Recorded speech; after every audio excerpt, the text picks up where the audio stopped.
Welcome to week 148, Curated Conversation Conflict. Navigating conflict. My morning walks through my city neighborhood are mapped out by existing streets and paved sidewalks, offering my mind a comfortable choice of path. Will I go left or right? Either way, I know where I will end up from my past experience. Walking through the woods might offer a fork in the path where two or more choices create conflict in my mind. Which way do I go? The automatic brain response to conflict is fear, which causes fight or flight reactions in our bodies, and one of two things might happen. Some of us rush forward, blazing our own trail, without pausing to choose a direction.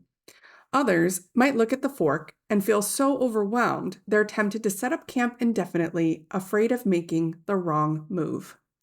But as entrepreneurs, we're explorers by nature. We know the thrill and the necessity of finding our own way. Navigating conflict is like learning to use a compass alongside of a map. The compass represents our core values, pointing us towards what feels right for us.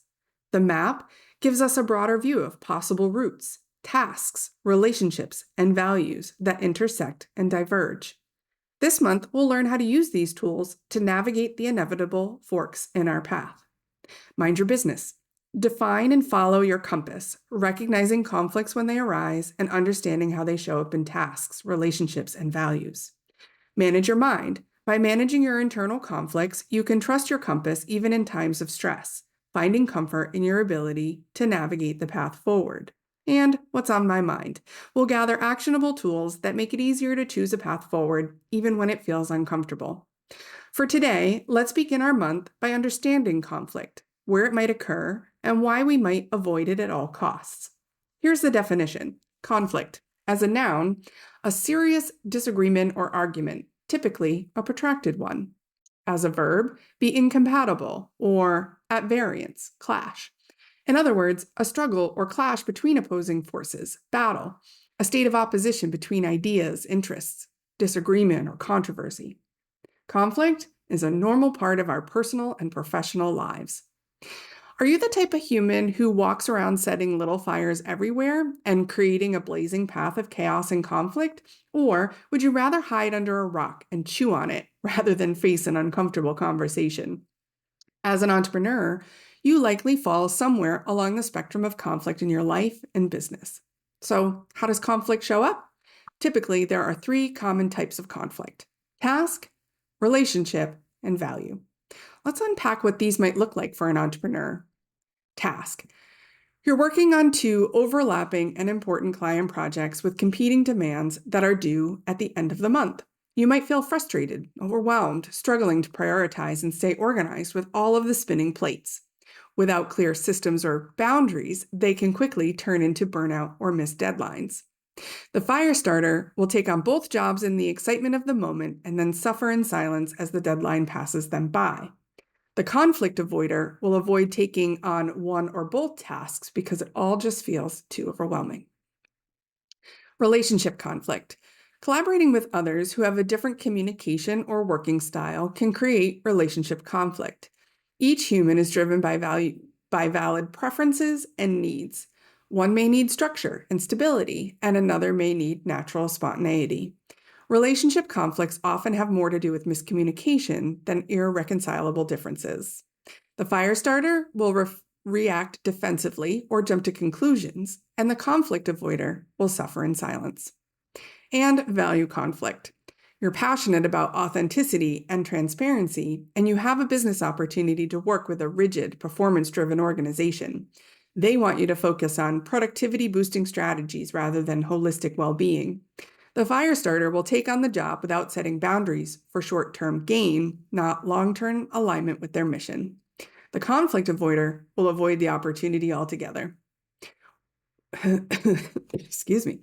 Wherever you are in the spectrum of conflict as entrepreneurs, as a daily occurrence in our lives, each opportunity is lined with the power of choice.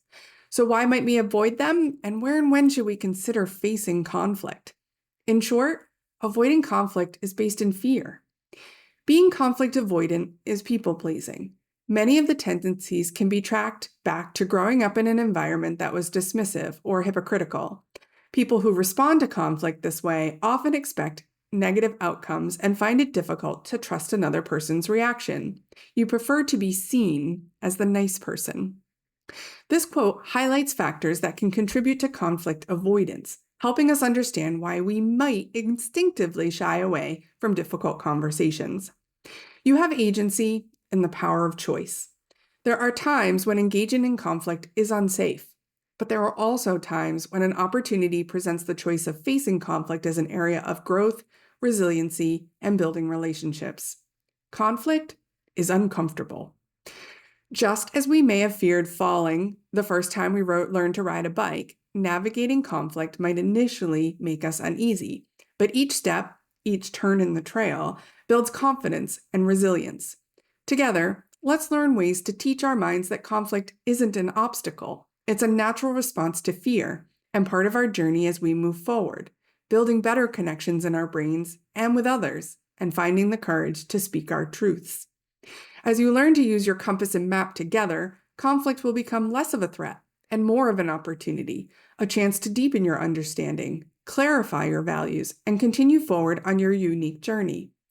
Conflict, when approached with the right mindset and tools, can be a catalyst for growth, resilience, and stronger relationships. It's not just a problem to be solved, but a chance to learn more about yourself and others. Resolving issues effectively means learning that conflict is a healthy part of communication with other humans. We're interacting with 8.1 billion different humans with 8.1 billion different experiences, and you are uniquely you. Even identical twins have different experiences. Taking small steps daily to face conflict by speaking up for yourself or others will be your new comfort zone. We'll learn that disagreement brings deeper understanding, leading to improved connections with friends, colleagues, and clients. My questions for you this week: which do you relate with more, the fire starter who charges into tasks and risks burnout, or the conflict avoider who steps back to maintain calm? And how does this approach impact your business or personal relationships?